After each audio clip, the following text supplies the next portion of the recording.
With Marvin Mims declaring for the NFL draft, a lot of Sooner fans right now, you guys aren't feeling some type of way, and you guys are kind of worried about the wide receiver room and what that's going to look like going into next season. But I'm here to provide you some sunshine pumper hope. I guess that's what you guys call it, sunshine pumpers. Not even sure if this is considered sunshine pumping, but we're going to dive in today to a little bit about what I think Marvin Mims declaring to the draft means for the Sooners and who I potentially think we could go out there and get beyond maybe the two most talked about transfer portal wide receivers for the Sooners right now. But before we get into it, please go ahead, hit that like and the subscribe button. Let me know what you guys are thinking down in the comments below. Who do you think is wide receiver one going into next season? Is there a specific wide receiver that you guys would like to see Oklahoma take out of the transfer portal? So, by no new news, Marvin Mims has finally decided to make his decision. And, I believe there was a lot of hope around the program that Marvin Mims was going to return because you kind of heard it from a lot of different people. In 2022, he ended with over 1,000 yards, 54 receptions, 1,083 yards, 6 touchdowns, and 20.1 on that average. For his career, 2021, he had 32 receptions, 705 yards, 22-yard average, 5 touchdowns. 2020, he had 37 receptions for 610 yards, 16.5-yard average for 9 touchdowns. So definitely in 2020 is when he had his highest touchdown year. But when you look at what Marvin Mims was to the Oklahoma Sooners, this was a guy that, hey, it's a program guy. He loves the Oklahoma Sooners. He knew what it meant to play in a Sooner uniform. And you really saw that from everything you heard from what happened when after Oklahoma lost to Florida State. And so now that he's leaving, I think the questions are being asked, what does this mean? Well, 3 things. This opens up the room for our 2 young wide receivers, and Jaden Gibson and Nick Anderson, to really try to play and compete for wide receiver 2, right? And potentially might try to challenge Jalil Farouk, or at least, iron sharpen iron, try to make him better for wide receiver 1. So talking about wide receiver 1 and Farouk. Farouk is your wide receiver 1, I think. He's a really good option. He can take the ball out of the backfield from Dylan Gabriel. He can catch behind the line. He can return punts, return kicks. He's got elite speed. Jalil Farouk's got it all. I think next year you will see him break out as a star for the University of Oklahoma. And then third and lastly, this is going to pave the way for the rookies to get a lot of playing time and potentially have their time to go out there and shine. So you have Jaquez Petaway, who, he's probably been one of the more underrated wide receivers in this class, and actually for the Oklahoma Sooners, I think that's talked about. I heard a lot of Sooner fans talk about Anthony Evans and guys like that. Didn't really hear a lot of people talk about Petaway. Petaway is able to do, I think, a lot of what Farouk is. And then you got Keon Brown, who I think also is going to be able to really maybe play a couple games next year, and you'll probably see him make a little bit of an impact. When you look at what he was able to do in running track, as an 11th grader, he anchored a 4x100 that took 4th in Florida at a 3A meet. So the dude's definitely got some speed to him, and under the right development, both of these wide receivers could end up going and being great players for the University of Oklahoma. And so looking at it, where do the Sooners go next? Well, obviously they need to dip into the portal and try to take at least 2 more wide receivers. I think they could benefit from taking 3, but they at least need to take 2 that they can make a difference or got better in leadership or something. So the first one that you've heard being tossed around, he was on a visit this weekend, Tyrone Broden, the 6'7", 210-pound wide receiver from Bowling Green. This year in 2022, he had 32 receptions, 506 total yards, 7 touchdowns, 15.8 yards on his average. And then in 2021, he had 36 receptions, 596 yards, 5 touchdowns, 16.6-yard average. I look at that touchdown and I go, okay, so he really could have been at the top of the Sooners team for the touchdowns. And then you look at Michael J. Strudevant, the 6'3", 205-pound wide receiver from Cal, a redshirt freshman, former four-star, top 150 player. He's a wide receiver that has got a lot of speed. He can go up there and get the ball.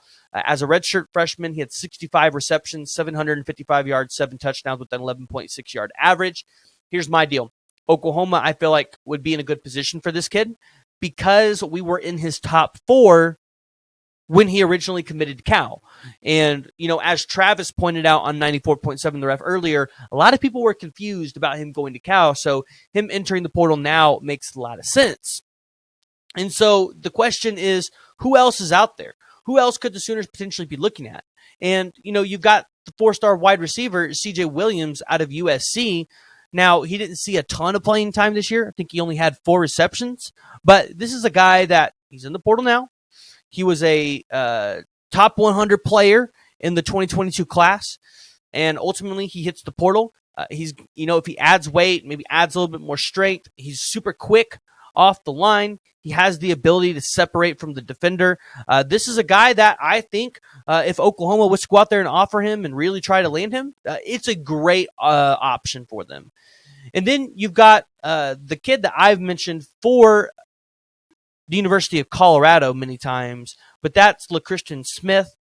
He originally committed to the Ohio State University, ended up at Cincinnati not too long after, and now he's back in the portal trying to find a home. He's like 6'6". So again, next, kind of like Broden, right?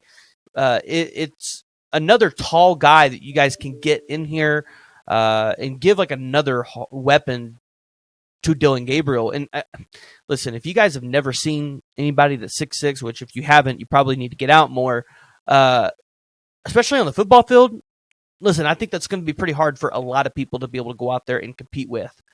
Another wide receiver that I think the Oklahoma Sooners could go after, and we know how Lebby likes his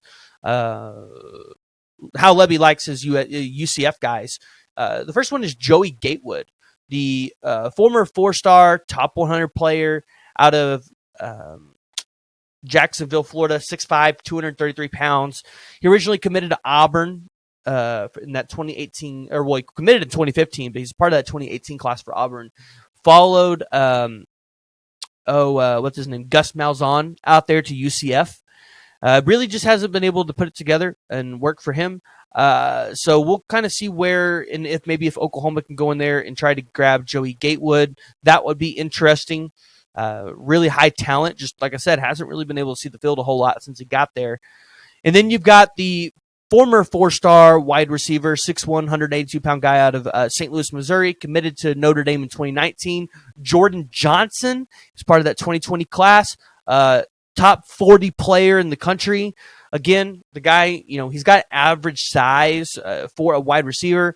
I think he was being compared to Keenan Allen. But the thing is, he's got good speed, and he's got the ability to go up and grab that ball with good hand-eye coordination skills. So it'd be pretty interesting to see, hey, if OU goes out there and offers both of those guys, could they potentially land them?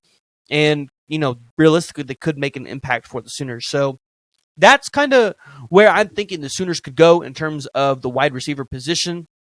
And to answer the question that I think some people are going to be having, which is, don't we need a big wide receiver that can catch the ball on 3rd and 4th down? I think, yes, you do. But you have Drake Stoops returning.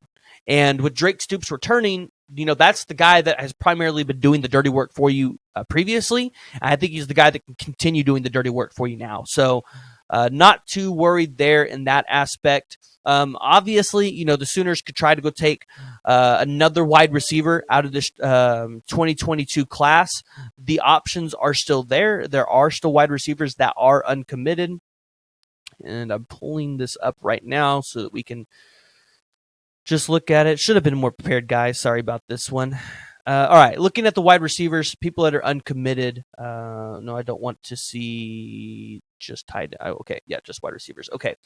I know there's a couple. I know Jaden Greathouse is currently still uncommitted. You also got Tayshawn Lyons, the guy out of Hayward, California, currently committed to Washington. That would be an interesting prospect for maybe the Sooners to go out there and grab.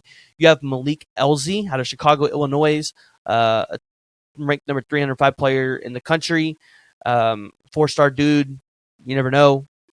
Could really pan out. Again, one thing that we've seen with Oklahoma before and Brent Venables and the staff is they don't necessarily have to go get the 4 and 5-star guys to develop them and make them great, right? He could turn some of these guys into superstar talent. You've also got a Darius Redmond out of Powell, Tennessee. Ultimately, I think he ends up going to Colorado, but that's definitely something that you guys should watch as well. So, especially when you start getting down here into like the 300s, you're going to start seeing a lot more wide receivers that are still uncommitted, still available. You still have the wide receiver that's committed to Texas A&M right now, Raymond Cottrell, top 150 player in the country. So, a lot of players that Oklahoma could potentially be looking at. Like I said, the 2023 class is still available. 2024, that's, I think, the big question. What is Oklahoma going to do at the wide receiver position there? You're really starting to see a lot of guys trying to get their schools narrowed down. I would like to see Oklahoma try to go out there and grab a guy like Ryan Wingo out of St. Louis, Missouri. I know it's not a place that we have historically recruited well, but I want to see Oklahoma try to make some noise there. You've got the 5-star wide receiver, top 10 player in the country, Micah Hudson out of Temple, Texas. I definitely think that's one that you kind of have to go out there and grab since he's in the backyard of Texas and a place that you ultimately recruit really well. You also have Bryant Wesco. His sister plays, I think it's volleyball here, so that could potentially be an option. There's also Mario Craver as well. I think he's crystal ball to end up at Tennessee. So, like I said, all those are options that I think we all need to be watching. 2024 will be a ride, but that's all I got for you guys today. So go ahead, jump down the comments below. Let me know what you guys are thinking. Who do you think is going to be wide receiver 1 for Oklahoma next year? And who do you want to see Oklahoma take out of the transfer portal?